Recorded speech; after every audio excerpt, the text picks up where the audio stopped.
కోటీశ్వరుడికైనా కాటి కాపరుడికైనా ఆకలి ఒకటే. పట్టెడన్నం తింటేనే ఆకలి తీరుతుంది.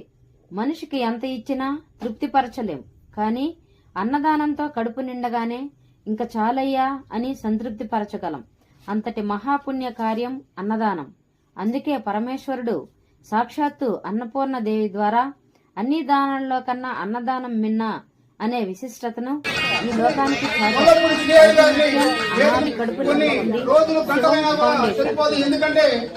శివం ఫౌండేషన్ యువకుడు, ఉత్తేజవంతుడు శ్రీహరి అనాథలకు అభాగ్యులకు చేస్తున్న సేవలను గుర్తించి ఒంగోలు టీడీపీ ఎమ్మెల్యే దామచర్ల జనార్దన్ గారు శ్రీహరిని సన్మానించారు.